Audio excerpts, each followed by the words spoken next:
आज का वचन है हमारा, जब प्रभु यीशु मसीह ने आंधी को शांत किया, तो वो हम लेंगे मरकुस 4:35 मैं आपके लिए पढ़ना चाहूँगा। उसी दिन जब सांझ हुई तो उसने चेलों से कहा, आओ हम पार चलें। और वे भीड़ को छोड़कर जैसा हुआ था वैसा ही उसे नाव पर साथ ले चले, और उसके साथ और भी नावें थीं। तब बड़ी आंधी आई और लहरें नाव पर यहाँ तक कि वह पानी से भर जाती थी, पर वह आप पिछले भाग में गद्दी पर सो रहा था। तब उन्होंने उसे जगाकर उससे कहा, हे गुरु, क्या तुझे चिंता नहीं कि हम नष्ट हुए जाते हैं? तब उसने उठकर आंधी को डांटा और पानी से कहा, शांत रह, थम जा। और आंधी थम गई और बड़ा चैन हो गया। और उसने कहा, तुम क्यों डरते हो? क्या तुम्हें अब तक विश्वास नहीं? वे बहुत ही डर गए थे और आपस में बोले, यह कौन है जो कि आंधी और पानी भी उसकी आज्ञा मानते हैं? यहाँ पर एक बात गौर करने की है कि प्रभु यीशु मसीह ने यहाँ पर आंधी को डांटा था। यहाँ पर सबसे बड़ा कारण था वो जो लहरें उठ रही थी ऊंचाई तक, और लहरें उठने की वजह से वो नाव पर पानी भर रहा था। उन सब का एक कारण था, वो थी आंधी। अगर वहाँ पर आंधी नहीं होती या आंधी नहीं आती तो लहरें नहीं उठती और ना नाव के अंदर पानी जाता। और वो आंधी ऐसी थी जो हमको नहीं दिखती। आंधी हमारे आसपास से चले, हवा चले, हमको नहीं दिखता। ऐसे ही हमारे आसपास एक आत्मिक संसार है जो हमको नहीं दिखता। आप अपने माइंड को ले लो, आपका माइंड नहीं दिखता, आपके थॉट नहीं दिखते, आपके विचार नहीं दिखते, इवन आपको भी नहीं दिखते। केवल आपको इमेजिनेशन जो भी होता है वो आप समझ रहे हो, बट वो थॉट विचार कोई नहीं देख सकता। ऐसे ही कुछ स्पिरिचुअल चीज़ें हैं जो परमेश्वर ने हमारी आंखों को बंद कर रखा ताकि हम ना देखें। हो सकता है कि शैतान हमारे आसपास हज़ारों की गिनतियों में रहते हो, हमारे सर के ऊपर हज़ारों की गिनतियों में उड़ते रहते हो। परमेश्वर ने हमारी आंखों को बंद कर रखा है कि हम उनको देख ना सकें। आप शैतान को आमने सामने नहीं देख सको, लेकिन बहुत बार होता है आप ड्रीम पे उसको देखते हो, स्वप्न में देखते हो कि तब आप आत्मिक संसार पे चले जाते हो, बट हम उसके बाहर होते हैं तो नहीं देख पाते। तो यहाँ पर कुछ ऐसा ही था। प्रभु यीशु मसीह ने उस आंधी को डांटा और लहरें अपने आप थम गई, पानी अपने आप शांत हो गया। अब जो आंधी था वो एक्चुअल में हमारे जीवन पे डीमन का कार्य करता है, और जो लहरें दिख रही थी वो हमारे जीवन पे बीमारियों और परेशानियों का कार्य करता है, और जो बोट भर रही थी वो बीमारियों को हमारे जीवन पे गहराई से हमारे शरीर को पकड़ के कमज़ोर कर देता है, या हमारे रिलेशन को कमज़ोर कर देता है। अब इसको समझना बहुत ज़रूरी है। इसको इस तरह से समझें कि हमारे घर में अगर हमारा भाई हमसे प्रेम से बात नहीं करता तो कमी भाई में नहीं है, परमेश्वर ने उसको हमारे अनुकूल, हमारे विपरीत, बिल्कुल सही और परफेक्ट बनाया। अगर हमारे अगेंस्ट है तो अच्छा है, हमारे साथ है तो अच्छा है, और सब अगर मिल के चल रहा है हमसे तो भी अच्छा है। हमारे दोस्त जो परमेश्वर हमको दिए, अगर वो हमसे प्यार से बात नहीं करते, हमसे बहस करते हैं, कुछ गलत है, तो उस दोस्त के पीछे क्या है ये बहुत ज़रूरी है। दोस्त तो आपका लहर है, उस लहर के पीछे की जो आंधी है उसको देखना बहुत ज़रूरी है। आपके घर में बैक टू बैक परेशानी आ रही, उसके पीछे की आंधी को देखना भाइयों बहनों बहुत ज़रूरी है। आपके माँ बाप से आपकी नहीं पट रही है, उसके पीछे जो आंधी है उसको देखना बहुत ज़रूरी है। माँ बाप की गलती नहीं है, पति पत्नी में झगड़ा हो रहा है तो उसके पीछे की आंधी को देखना बहुत ज़रूरी है। आपका बेटा पास नहीं हो पा रहा, बैक टू बैक फेल हो रहा है, उसके पीछे की आंधी देखो, फेल क्यों हो रहा है, उस पर इल्ज़ाम मत लगाओ। आपका बेटा पढ़ाई नहीं कर पा रहा, पढ़ता है तो उसका समझ में नहीं आ रहा, वो परेशान, वो आपसे कह रहा, पिता भाई मैं क्या करूं, मैं पढ़ता मुझे याद नहीं हो रहा, उसके पीछे की आंधी को देखो क्या, वो तो केवल भाई लहर है। और जो लहर और जिसके दिमाग में जो परेशानी है वो लहरों से परेशानियों को बनता चला रहा है। उसके पीछे की ऐसी कुछ ऐसा है उसके पीछे जो उसको बढ़ने नहीं दे रहा है, जो उसको जानने नहीं दे रहा। प्रभु यीशु मसीह ने उस पानी को और लहरों को नहीं डांटा, उसने सबसे पहले आंधी को डांटा। आंधी को डांटा, लहरें अपने आप गिर गईं, नीचे हो गई, और पानी भी अपने आप चला गया। देखो, प्रभु यीशु मसीह ने आंधी को डांटा था, उसको जो नहीं दिखता। बाइबल कहती है, इसका आगे फिर से मैं एक बार आपको पढ़ देता हूँ। तब उसने उठकर आंधी को डांटा और पानी से कहा, शांत रहे, थम जा। आज अगर आपको कैंसर की बीमारी है, आपको कोविड-19 हो गया, आपको बुखार है, बैक टू बैक आपको वायरल फीवर आ रहा है, आप मेडिसिन ले रहे हो, तो भाई आप केवल जो लहरें हैं उनको कम कर रहे हो, उसके पीछे आंधी को कम नहीं कर रहे हो। लहरें कम होंगी, आंधी पावर से आएगी, फिर लहरों को बढ़ा देगी आपके जीवन पे। अगर पति पत्नी के बीच में झगड़ा हो रहा है, आज आपने आपस में बात कर ली, समझौता कर दिया, ध्यान रखना अगले 3-4 दिन तक शांत रहेगा, फिर झगड़ा आएगा। आपके घर में भी ऐसा हो रहा है, आपके माँ बाप की नहीं पट रही है, सास बहू की नहीं पट रही है, आज झगड़ा उनके बीच में हो रहा है, बेटे ने या उनके ससुर ने समझौता करा दिया, ये चीज़ फिर दोबारा आएगी, ये फिर बढ़ के आएगी, क्योंकि अगले 3 दिन के बाद फिर हवा उस पर अटैक मारेगा और ये चीज़ें बढ़ के तुम्हारे सामने आएंगी। और ये होता है, ये ह्यूमन नेचर में आप अगर देखो आपके साथ होता है। आज आपकी कुछ दिन तक अच्छी बनेगी, उसके बाद फिर झगड़ा शुरू हो जाएगा। आप कुछ दिन तक ठीक हो, बीमारी से बाहर हो, अगले 2, 4, 6 महीने फिर एक बार बीमार हो जाओगे। क्यों? क्योंकि आप उस बीमारी का इलाज कर रहे हो, आप उस लहरों का इलाज कर रहे हो, लेकिन लहरें के पीछे जो हवा है आप उसका इलाज ही नहीं कर रहे हो। प्रभु यीशु ने अगर लहरों को डांटा होता तो हवा फिर आता, फिर वो लहरों को उठा देता। एक्चुअली प्रभु यीशु मसीह को पता था कि जो हवा आ रही है ये डीमन है, ये डिमोनिक लहरें हैं। उसने सबसे पहले डीमन को डांटा और फिर पानी को बोला शांत हो जा। सब समझिए, उसने पहले हवा को डांटा, फिर बोला पानी को शांत हो जा। अगर आपके जीवन पे कोई बीमारी है, कोई परेशानी है, आपके बिजनेस में ग्रोथ नहीं कर रहा है, आपको पता होना चाहिए आपको क्या करना है। आपको सबसे पहले उस बिजनेस पर अटैक करने वाली दुष्ट आत्मा को मारना है। वो आपको दिख नहीं रहा, ना आप उसको देख सकते हो, ना आप समझ रहे हो। अगर आप इस भूल में हो कि बिजनेस में ऑटोमेटिक लॉस हो रहा है, तो फिर आप उस डीमन तक पहुंच ही नहीं पाओगे। आपको सोचना है, समझना है कि बिजनेस के पीछे क्या खड़ा है। परमेश्वर यहोवा ने तुमको बोला मैं तुमको बहुआयत का जीवन दूंगा। परमेश्वर यहोवा कहता है मैं तुमको अंधकार में छुपा हुआ धन दूंगा। यहोवा कहता मेरे राज्य की खोज कर सारी वस्तुएं तुझे अपने आप जुड़ जाएंगी। जब सब कुछ तुम्हारे जीवन पे आ रहा है तो फिर ये आंधी कहाँ से आ गई? ये बिजनेस पे लॉस कहाँ से हो गया? ये बिजनेस पे लॉस होने का मतलब आंधी आ रही है। बीमारियों को यहोवा कहता है मैं तेरे खाने पानी को आशीष करूंगा और बीमारियों को तुझसे दूर रखूंगा। फिर ये बीमारी कहाँ से आ रही है? इसके पीछे आंधी है, इसके पीछे एक डिमोनिक पावर है जो आपके जीवन पे कार्य कर रहा है। उस डीमन पावर को निकालना बहुत जरूरी है।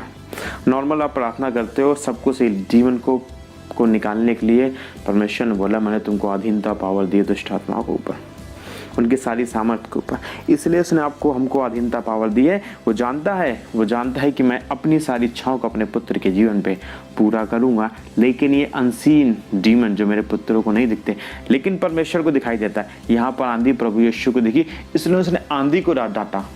तो वो साक्षात परमेश्वर था, वो आत्मिक तौर पर मजबूत था। वो जानता था कि इस लहरों के पीछे एक आंधी है। वो आंधी हमारे आपके जीवन पे भी कार्य करता है और खतरनाक तरीके से कार्य करता है। आपको पता नहीं होता लेकिन बहुत खतरनाक तरीके से कार्य करता है। आज आपको उसका ध्यान रखना है। आपके घर पे कुछ भी ऐसा अटैक आ रहा है, आपको ध्यान रखना, आपको आंधी का इलाज करना है। लहरों का इलाज अपने आप हो जाएगा। आप ऑफिस जाते हो, इंटरव्यू दे रहे हो, प्रमोशन आपका नहीं हो रहा, आपके साथियों का प्रमोशन हो रहा, आप रुके, परमेश्वर को आराधना प्रार्थना करते, डेली पूछते परमेश्वर क्यों नहीं हो रहा। परमेश्वर ने ब्लेसिंग छोड़ी लेकिन उस आंधी, उन लहरों ने उस ब्लेसिंग को आपकी रोक रखा है। इसको हमको और अच्छी तरह से अगर देखना है तो मैं आपको एक वचन और अच्छा सा बताना चाहूँगा। दाऊद के साथ कुछ ऐसा हुआ था। 2 शमूएल 21 में देखिए क्या लिखा हुआ है। पहला वचन ही कहता है दाऊद के दिनों में लगातार 3 वर्ष तक अकाल पड़ा तो दाऊद ने यहोवा से प्रार्थना की। यहोवा ने कहा यह शाऊल उसके खूनी घराने के कारण हुआ है क्योंकि उसने गिबोनियों को मरवा डाला था। यहाँ पर भी 3 साल तक अकाल था और दाऊद ने 2 साल 2.5 साल तक ध्यान नहीं दिया। जब तीसरी साल अकाल पड़ा तब दाऊद को लगा कुछ तो गड़बड़ है। दाऊद को लगा कुछ तो गड़बड़ है, मुझे यहोवा से प्रार्थना करनी चाहिए। उसने यहोवा से प्रार्थना करके ये नहीं बोला परमेश्वर इस अकाल को खत्म कर। उसने क्या बोला, इस अकाल का रीजन क्या है मेरे पिता, ये कारण क्या है? तो उसके पीछे का कारण था उसने एक पाप किया था। पाप की वजह से एक डीमन पावर वहां पर कार्य कर रहा था। डीमन पावर के कारण होने की वजह से दाऊद का पूरा राज्य अकाल में पड़ा था। दाऊद अभिषिक्त था परमेश्वर का, परमेश्वर ने उसको चुना था। उसने गोलियत को मारा, राजा बना। परमेश्वर को चुना हुआ दास देखो यहाँ पर परेशानी में था। दाऊद को देर से पता चला, 2 साल। हमको आपको देरी करने की ज़रूरत नहीं है। अगर आपके हमारे जीवन पे कुछ ऐसा चल रहा है, कुछ ऐसा आ रहा है जो आपको अब समझ में आ रहा है कि हाँ बीमारी बैक टू बैक आ रही है, प्रमोशन नहीं हो रहा है, बिजनेस मेरा स्टेबल है, एक लिमिट उसके आगे नहीं बढ़ रहा, बाकियों को बढ़ गया, मेरा नहीं बढ़ रहा। क्यों नहीं बढ़ रहा? क्योंकि उसके पीछे एक हवा है जो आपको रोके हुए। एक हवा है भाइयों बहनों जो आपको रोके हुए। उस हवा का इलाज करना बहुत ज़रूरी है।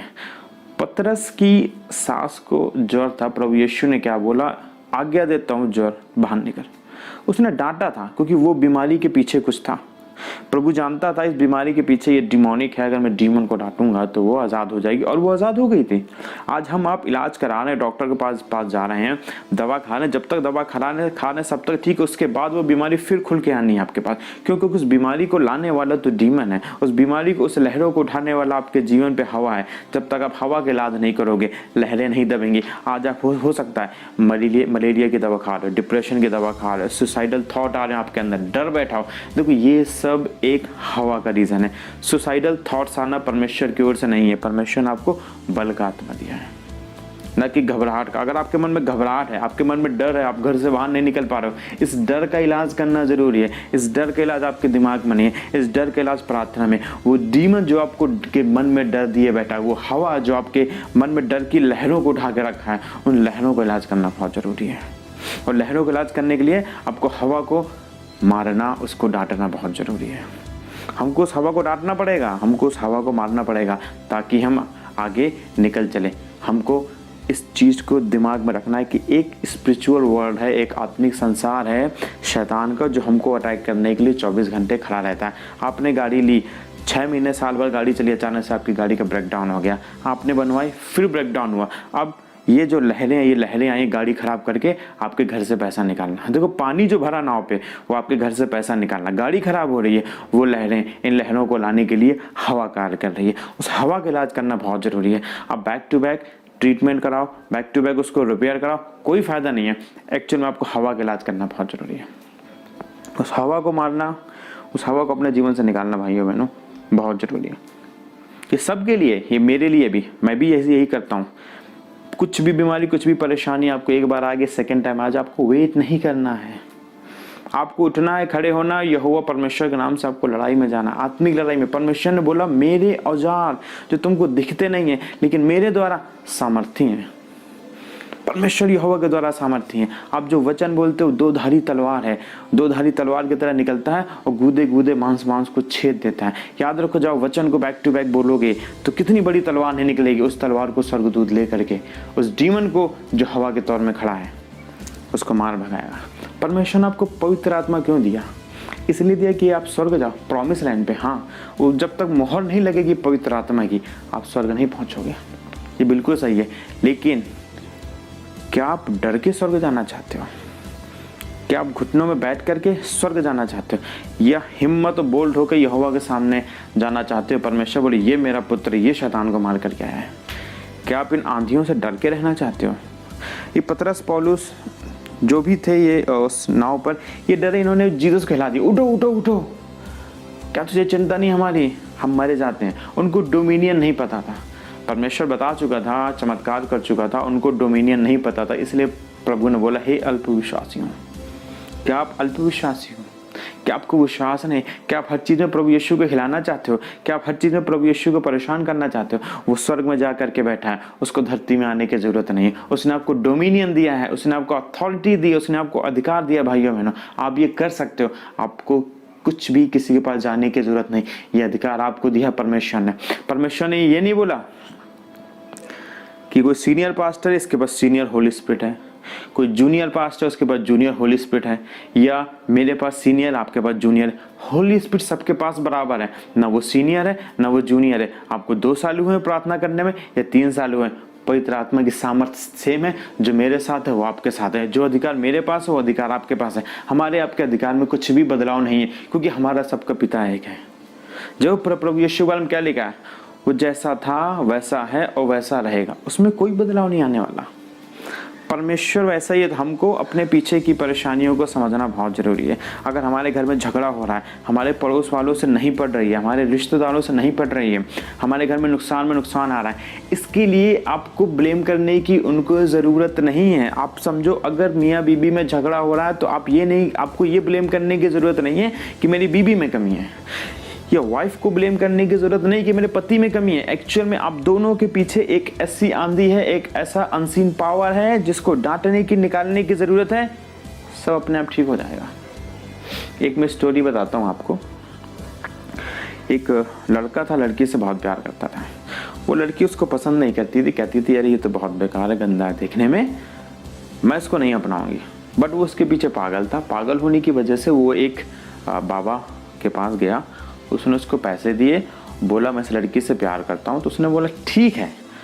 तो उसने एक साबुन दी, बोले साबुन को बॉडी पर लगाना, और जब भी साबुन का बॉडी पर लगाएगा उस लड़की के सामने जाएगा, वो धीरे धीरे तुझसे आकर्षित हो जाएगी। हुआ ऐसे ही, वो आकर्षित होने के बाद उन दोनों की शादी हो गई।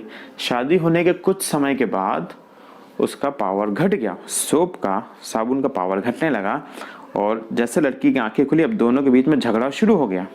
अब जब बहुत तेज झगड़ा शुरू हुआ तो लड़का उस लड़की को लेकर के गया चर्च में, क्योंकि वो भी क्रिश्चियन था, दोनों क्रिश्चियन थे, तो चर्च में लेकर के गया। तो जब वो अनॉइंटेड पास्टर ने बोला कि कमी इसमें नहीं है बेटा, कमी तुझ में भी है। उसने बोला क्या कमी है? उसने बोला कि तुमने कॉन्ट्रैक्ट किया, तुम एक डीमन के पास गए और तुमने साबुन वगैरह जो भी लिया उससे तुमने उसका यूज किया। आज वो डीमन तुम्हारे पीछे लगा हुआ और तुम्हारे सबसे बड़ा झगड़े का, लड़ाई का कारण डीमन है। शादी के पहले लड़की उसको पसंद नहीं करती थी, शादी के बाद जो लड़की की आंखें खुली तब भी उसको पसंद नहीं करती थी। शादी के पहले क्या डिमोनिक था, शादी के बाद क्या। अब यहाँ पर डीमन का अटैक कर रहा था, दोनों के बीच में झगड़ा हो रहा था, दोनों के बाद तलाक तक पहुंच गई। लेकिन फाइनली जो परमेश्वर तक पहुंचे, फिर उसने माफी मांगी। माफी मांग करके जब उसने हाथ रख करके अधिकार के साथ पास्टर ने प्रार्थना की, वो चंगे हो गए और दोनों खुशी खुशी आज जीवन व्यतीत कर रहे हैं। आप सोचो, खुशी खुशी व्यतीत करें। अगर इन्होंने उस हवा का हल नहीं किया होता तो क्या आज ये आजाद होते? अगर उस हवा का हल नहीं किया होता, ये आंधी का हल ना करके ये लहरों के पीछे पड़े होते, क्या आज वो आजाद होते? आज उनका तलाक हो गया तो वो लोग होते। ऐसी बहुत सी समस्या हमारे जीवन पे आती हैं। हमको हर समस्या को स्ट्रेट फॉरवर्ड समझना है कि इसके पीछे एक आंधी है, आप उस आंधी को डांटो, लहरें अपने आप शांत हो जाएंगी। अगर आपकी वाइफ चिल्ला करके आपसे बात करती है, आपसे बदतमीजी करती है, तो उसके पीछे जो लहरें हैं, लहरों को छोड़ करके उसके पीछे जो आंधी है उसको देखो। आंधी, लहरें और मुंह से शब्द निकलना, ये आपका पानी हो गया। तो मुंह से शब्द निकलना, आप उसको धीरे धीरे समझाओ, कोई फायदा नहीं होगा। लहरों को डांटोगे, कुछ दिन, एक दो दिन रुक जाएगी, फिर वो शुरू हो जाएगी। लेकिन जिस दिन आंधी को पकड़ के निकाल दोगे ना, उसको डांट दोगे ना, आपकी बीवी का स्वभाव बदल जाएगा। वो आपसे प्यार से बात करेगी, प्यार से रहेगी। परमेश्वर ने किसी को भी इतना बुरा नहीं बनाया, उसने अपनी इमेज में बनाया है, अपनी तरह उसने हमको बनाया है। क्यों? क्योंकि हम परमेश्वर की संतान हैं और परमेश्वर की तरह है और परमेश्वर के गुण हमारे अंदर हैं। तो जब हवा और आदम ने को भी आदम की वाटिका से तभी निकाला गया जब शैतान, वहां पे यही हवा उनके बीच में काम की थी, तभी निकाला गया था ना।